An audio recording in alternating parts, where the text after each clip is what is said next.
नमस्कार दोस्तों, आज उत्तराखंड न्यूज़ 24.com में मैं मुजीब नथानी आप सबका स्वागत करता हूं। और इस समय बहुत घनघोर अंधेरा है और हाथ को हाथ नहीं दिखाई दे रहा। मतलब मैं ऐसे करके अपना हाथ देखना चाहता हूं पर मुझे दिखाई नहीं दे रहा और इतना घनघोर अंधेरा इस समय चल रहा है। और मैं झूठ नहीं कह रहा हूं, ये सही बात है। आप विश्वास क्यों नहीं कर रहे हैं? इस बात का विश्वास कीजिए कि बहुत ही घनघोर अंधेरा है। बताइए, आप भरोसा नहीं कर रहे, आप मजाक समझ रहे हैं। सही, ये मजाक नहीं है, ये बहुत घनघोर अंधेरा है। और इसे मजाक मत समझिए, क्योंकि हमारी सरकार भी ऐसे ही कहती है कि सब कुछ बहुत अच्छा चल रहा है और जो काम हम कर रहे हैं वो बहुत बढ़िया कर रहे हैं और इसके सिवा और कुछ हो नहीं सकता। और आप मेरी बात का विश्वास नहीं करते हैं पर सरकार की बात का विश्वास करते हैं कि हाँ, सब कुछ बहुत बढ़िया चल रहा है। और माननीय हाई कोर्ट को भी ऐसा ही लगता है जब सरकार वहाँ पर शपथ पत्र देती है कि देखो ये कैसे मुजीब नथानी जैसे झूठ बोल रहा है। इतनी तेज़ धूप है और ये कह रहा है अंधेरा है और दिखाई नहीं दे रहा है। तो हाई कोर्ट ने इनके शपथ पत्रों को ना मानते हुए 1 जुलाई से 4 धाम यात्रा पर रोक लगा दी। और ये उस घनघोर अंधेरे में बैठे हुए थे, इन्हें वो रोशनी नहीं दिखाई दी जो हाई कोर्ट ने इन्हें दिखाई थी। और इन्होंने रात 10 बजे जो है नई SOP जो जारी की, उसमें 4 धाम यात्रा का रूट प्लान जो SOP थी वो भी जारी कर दी। अब सुबह इन्हें ये पता लगा कि गलती हो गई है। माननीय हाई कोर्ट इसमें फटकार लगा सकता है। ये जो नई SOP जारी की है ये मंत्रियों को दिखाने के लिए नहीं की, ये जनता को भरमाने के लिए नहीं की, ये हाई कोर्ट इसमें डंडा कर देगा। तो उन्होंने तब सुबह मंगलवार 10 बजे जो है नई SOP जारी हुई जिसमें कि 4 धाम यात्रा को खोलने की अनुमति नहीं दी है। और अब जो है मंत्री जो हैं उनियाल जी, उन्होंने कहा है कि हम जो है सुप्रीम कोर्ट जाएंगे इसमें।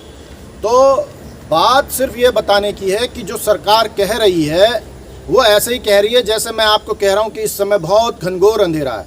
और आप मेरी बात का तो विश्वास नहीं कर रहे हैं परंतु सरकार की बात का करते हैं। ये बहुत अच्छी बात है, ये बहुत अच्छी बात है। और रोडवेज वाले मामले में कोर्ट ने जो है बहुत फटकार लगाई है, आदेश जारी किए हैं, परंतु सरकार ने इस बात का शपथ पत्र में कहीं जिक्र नहीं किया कि जो उत्तर प्रदेश से हमें रोडवेज का पैसा लेना है उसकी सरकार ने क्या तैयारी की है। यानी उत्तर प्रदेश से जो पैसा लेना है उसे करीब करीब जो है वो ना लिए जाने के तरीके में मान चुकी है। तो यानी अधिकारियों की कोई तैयारी नहीं रहती, वो खाली वैसे ही तैयार होकर चले जाते हैं और कोर्ट से उन्हें लगातार फटकारें पड़ रही हैं हर विषय में। इस समय जो नर्स वाला जो मामला है, नर्सों की भर्ती का, और जिस तरीके से वीडियो वायरल हुआ है उसमें क्या लगता है आपको? क्या ऐसा लगता है कि उसमें भी अंधेरा है या उसमें कोई प्रकाश की किरण नज़र आ रही है? जो कि नर्सों की जो परीक्षा होनी थी वो इसलिए लेट हुई है क्योंकि इसमें पैसा लिया जाना है और उस पैसे का इंतजाम नहीं हो पा रहा है। तो उस इंतजाम के खातिर जो है ये देरी की गई। क्या आपको क्या लगता है कि क्या मेरी तरह झूठ बोला जा रहा है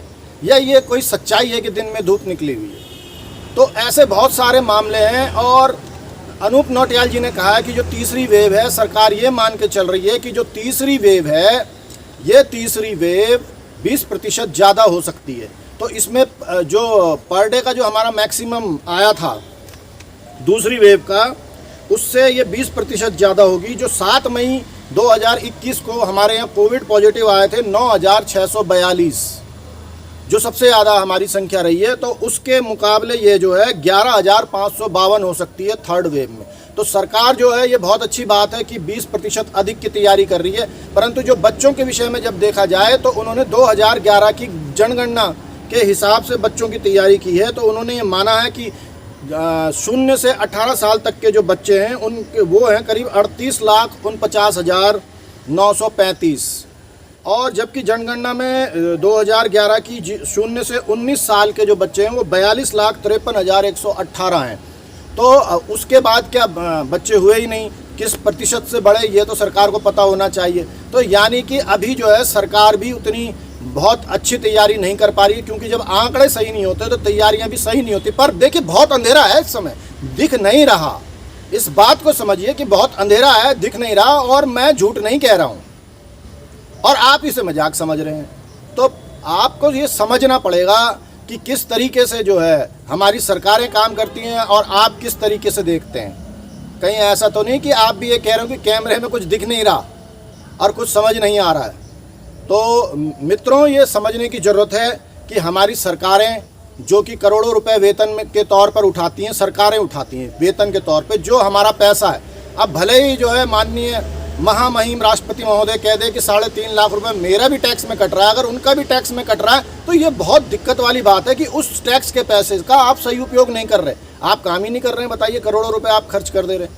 तो इसमें जो है आप जनता को सोचना है कि अब चुनाव आने वाले हैं और सरकार बहुत शानदार काम कर रही है, तो आपको कैसी सरकार चुननी है, जो ये अधिकारियों की तरह हो या जो मेरी तरह जो ये कह रहा है कि हाँ भाई बहुत घनघोर अंधेरा है, और आप इस बात का विश्वास कीजिए कि बहुत घनघोर अंधेरा है। तो ये आपको सोचना है कि क्या आपको मेरे जैसे आदमी को चुनना है जो ये कह रहा हो कि बहुत घनघोर अंधेरा है, या आपको इस प्रदेश की दिशा जरा बदलनी है, क्योंकि भ्रष्टाचार से त्रस्त और जो भ्रष्टाचार से ज़्यादा जो है जो आलस्य और लापरवाही है अधिकारियों में कि वो काम नहीं कर रहे हैं जो काम उन्हें करना है। अगर उनको 1 लाख वेतन मिलता है तो 10,000 का भी वो काम नहीं कर रहे हैं। तो उस दिशा में आप क्या काम कर रहे हैं, आप क्या कर रहे हैं? क्या आपने अपने नेता से पूछा है, या आप भी सेल्फी खिंचाने में व्यस्त हैं? जैसे कि देखिए, सेल्फी खिंचाने का बहुत बड़ा फ़ायदा है। अब सेल्फी मैं जो हूँ केंद्र के बड़े बड़े नेताओं के साथ खिंचा के छोटे नेता को भी डरा देता हूँ, तो मैं छोटे नेता के साथ भी खींच लेता हूँ। और उसके बाद जो है मेरे को, जबकि मेरे को जांच का कोई आइडिया नहीं है, पर मुझे जो है 1 करोड़ों का ठेका मिल जाता है कुंभ में, और जो है मैं उसमें उसको भी आगे दे देता हूँ।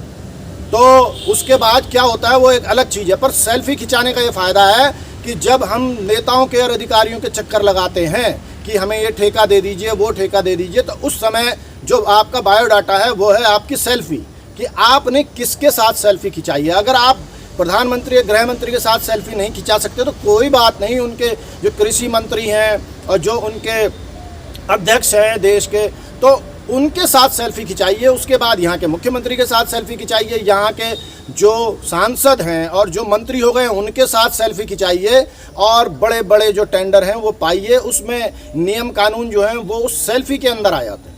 तो वहाँ क्या होता है कि वहाँ भी ऐसे ही घनघोर अंधेरा होता है जो मैं आपसे कह रहा हूँ कि ये घनघोर अंधेरा है, आप मानने को तैयार नहीं है। आप कह रहे बताइए इतना बढ़िया सूरज निकला हुआ है, तो ये बड़ी दिक्कत वाला मामला है कि सूरज निकला है या नहीं निकला है। तो मैं तो आपसे फिर भी यही कह रहा हूँ कि बहुत घनघोर अंधेरा है। हो सकता है कि सूरज निकला हुआ हो, पर उसकी रोशनी आ नहीं रही हम तक, और हम वाकई घनघोर अंधेरे में हैं। अब ये देखने की ज़रूरत है कि ये घनघोर अंधेरा किस तरीके से छटेगा। कुछ लोग जो है आजकल भू कानून की बात कर रहे हैं, कुछ सोशल मीडिया में ये बातें उठी थी। तो भू कानून भी मेरे मित्रों ऐसा है कि ये सब समग्रता में आता है। अगर आप जो है भ्रष्टाचार के खिलाफ हैं तो ये भू कानून भी शून्य है, क्योंकि पहाड़ों में इतनी ज़मीन रही नहीं जिस तरीके से खरीदे जाने की बात हो रही है। और जो बेच रहे हैं वो कौन है? 370 तो 2 साल पहले हट गया कश्मीर से, तो क्या हमने वहाँ ज़मीन खरीद ली? क्योंकि वहाँ के लोग बेच नहीं रहे। तो इतनी ईमानदारी तो हम लोगों को दिखानी चाहिए कि हम जो है एक बोर्ड लगा सकें कि हम बाहरी लोगों को नहीं बेचेंगे। कि क्या इतनी ईमानदारी हम में है? और अगर नहीं है तो उसकी वजह खोजने की कोशिश कीजिए कि क्यों नहीं है।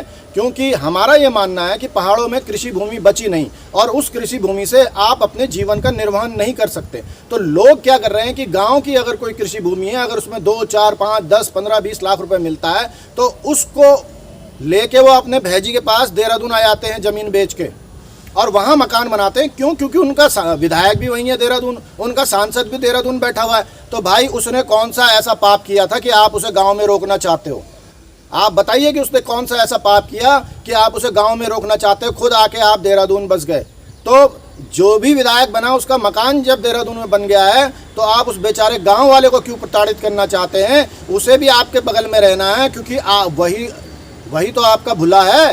तो भुला की ज़रूरत तो फिर पड़ेगी राजनीति में। और जो है चुनाव के समय आपको भुलाओं की ज़रूरत है, और आपके पास बहुत सारे बेरोजगार भुला हैं और नौकरियां आप दे नहीं रही, क्योंकि यहाँ जो है देखिए एक तबादला उद्योग है और एक है रोज़गार उद्योग। तो इसमें जो पैसा आएगा उसके चक्कर में अभी गड़बड़ी है, अभी तय नहीं हुआ है कि किसको कितना दिया जाना है। ये ऐसे ही है जैसे कांग्रेस का अध्यक्ष तय नहीं हो पा रहे, प्रदेश अध्यक्ष भी तय नहीं हो पा रहा, और विधानसभा में जो नेता प्रतिपक्ष है वो भी तय नहीं हो पा रहा है। तो उसी तरीके से ये बेरोजगारी की में भी तय नहीं हो पा रहा कि कौन किसको कितना क्या हिस्सा मिलेगा। तो ये हिस्से क्या विपक्ष तक भी जाते हैं, क्या हम तक भी कुछ आता है ऐसा कुछ? क्योंकि हम तो बोलते ही नहीं इन विषयों पर। इसका मतलब तो ये जरूर है कि ऐसा जो हिस्से हैं वो हम तक आ रहे हैं। तो हम लोगों को भी पहचानने की ज़रूरत है कि जो हम कह रहे हैं कि हम आ जाएंगे तो हम ये कर देंगे वो कर देंगे, अरे क्या कर देंगे? जब दिखाई नहीं दे रहा तुम्हें तो कर क्या दोगे तुम? तो पहले तो देखना शुरू कीजिए, आप भी देखिए और मैं भी देखता हूँ कि सूरज आ गया कि नहीं आ गया। वैसे यहाँ पे घनघोर अंधेरा है। आज के लिए इतना ही। जय उत्तराखंड, जय भारत।